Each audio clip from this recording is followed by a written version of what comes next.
Halo semuanya. Sungai Cikapundung. Sungai Cikapundung merupakan sungai dengan daerah aliran sungai sepanjang 28 km yang melintasi 11 kecamatan di 3 kabupaten kota, yaitu Kota Bandung, Kabupaten Bandung, dan Kabupaten Bandung Barat dengan lebar sungai di hulu 22 meter dan di hilir 26 meter. Daerah hulu Sungai Cikapundung terletak di daerah Cigulung dan Cikapundung Maribaya yang terletak di Kabupaten Bandung Barat. Bagian tengah adalah Cikapundung Gandok dan Cikapundung Pasir Luyu yang berada di Kota Bandung, dan bagian hilir akan bermuara di Sungai Citarum di Bale Endah, Kabupaten Bandung. Sungai Cikapundung merupakan salah satu dari 13 anak sungai utama yang akan memasok air untuk Sungai Citarum.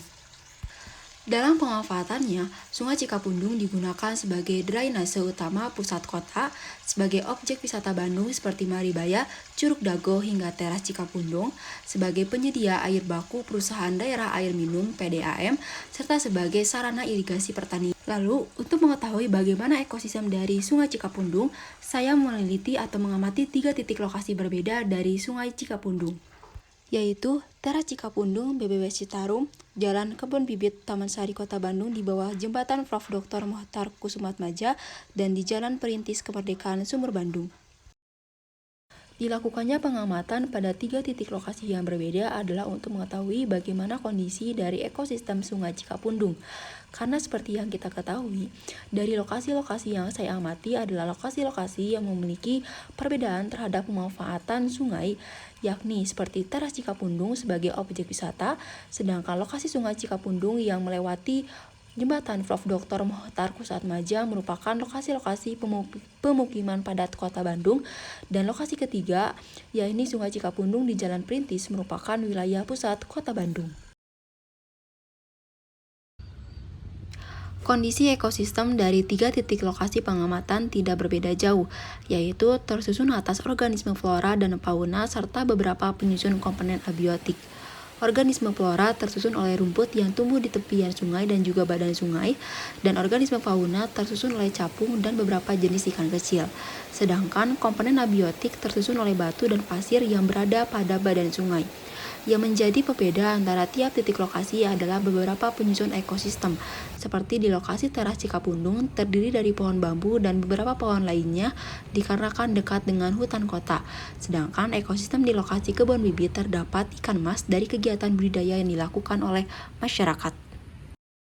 Akan tetapi, berdasarkan berita yang ada, ternyata masih banyak permasalahan yang terjadi di Sungai Cikapundung. Di antaranya adalah sampah dan pencemaran limbah rumah tangga. Permasalahan tersebut sudah diberitakan sejak tahun 2016 hingga 2023.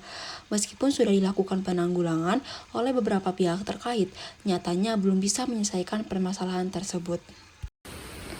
Dan seperti inilah kondisi dari 3 titik lokasi pengamatan di Sungai Cikapundung yang ada. Banyak ditemukan sampah plastik, sampah ranting pohon, sampah dedaunan, dan banyaknya pipa-pipa saluran pembuangan limbah rumah tangga tanpa adanya pengolahan yang mengalir langsung ke badan Sungai Cikapundung.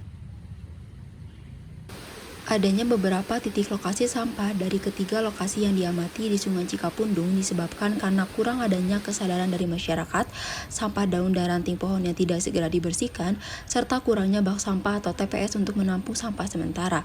Sedangkan untuk pencemaran di sungai disebabkan karena sungai berada di kawasan padat penduduk yang memiliki keterbatasan lahan untuk membuat tempat pembuangan limbah rumah tangga, serta kegiatan budidaya karamba masyarakat di sekitar Cikapundung yang juga berkontribusi dalam pencemaran sungai dari sisa pakan yang tidak terakumulasi dengan baik. Selain itu, banyaknya bangunan liar di sekitar badan sungai, tekanan penduduk, alih fungsi lahan, dan pola pemanfaatan yang tidak sesuai dengan kemampuan sungai juga berdampak pada penurunan kualitas lingkungan, sosial, ekonomi, dan tata kehidupan masyarakat di sekitar Sungai Cikapundung. Dampak utama dari adanya sampah dan pencemaran limbah rumah tangga di Sungai Cikapundung adalah menyebabkan banjir di beberapa daerah sekitar aliran sungai, hingga menyebabkan penyakit pada masyarakat sekitar. Dampak lainnya dari sampah dan pencemaran juga akan mengurangi estetika dari objek wisata Teras Cikapundung. Selain itu, dari beberapa penelitian menunjukkan bahwa adanya permasalahan tersebut menyebabkan kenaikan nilai pH, peningkatan konsentrasi amonium, serta perubahan warna air Sungai Cikapundung yang termasuk kategori tercemar. Tidak ada regulasi secara khusus yang mengatur Sungai Cikapundung, akan tetapi ada Peraturan Daerah Kota Bandung Nomor 11 Tahun 2004 yang menjelaskan bahwa bagi yang membuang sampah ke Sungai Cikapundung akan dikenakan denda sebesar 5 juta untuk individu dan 50 juta untuk perusahaan, serta akan dikenakan ancaman kurungan 3 bulan penjara. Membahas mengenai permasalahan-permasalahan yang terjadi di Sungai Cikapundung tentu tidak akan habisnya. Akan tetapi, ada peran dari pemerintah dan juga masyarakat untuk mencegah ataupun memperbaiki masalah-masalah tersebut.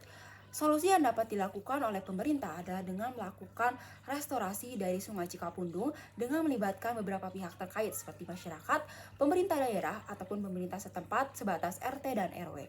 Lalu yang kedua, pemerintah juga dapat melakukan relokasi kepada masyarakat-masyarakat yang masih tinggal di bantaran Sungai Cikapundung agar sesuai dengan perencanaan bangunan sepadan sungai yang berjarak 100 meter. Sedangkan solusi yang dapat dilakukan oleh pemerintah setempat ataupun pemerintah daerah yang berada di kawasan sungai adalah dengan menyediakan spot-spot bank sampah di beberapa titik sekitar sungai yang dilengkapi dengan TPS atau tempat pembuangan sampah sementara untuk menampung sampah-sampah dari masyarakat sekitar sungai dan mencegah kembali adanya masyarakat-masyarakat yang membuang sampah ke sungai. Lalu selain itu, pemerintah juga dapat melakukan pembangunan septic tank dan juga yang dilengkapi dengan filter untuk menampung limbah-limbah rumah tangga dari masyarakat agar tidak terjadi kembali pembuangan limbah rumah tangga yang langsung mengalir ke badan sungai yang menyebabkan adanya pencemaran. Sedangkan solusi yang dapat dilakukan untuk pengelola objek wisata di sekitar Sungai Cikapundung, khususnya teras Cikapundung, adalah dengan membatasi para pengunjung yang membawa makanan dalam bentuk kemasan plastik dan hanya memperbolehkan atau menganjurkan pengunjung membawa makanan dalam bentuk tempat makan untuk mengurangi adanya sampah-sampah plastik di sekitar teras Cikapundung. Sekian pemaparan saya mengenai ekosistem dari Sungai Cikapundung. Video ini dibuat sebagai proyek ujian akhir semester mata kuliah Ekologi Perairan. Saya Nabila Tia Sukmaya dengan NPM 230110210068 mengucapkan terima kasih.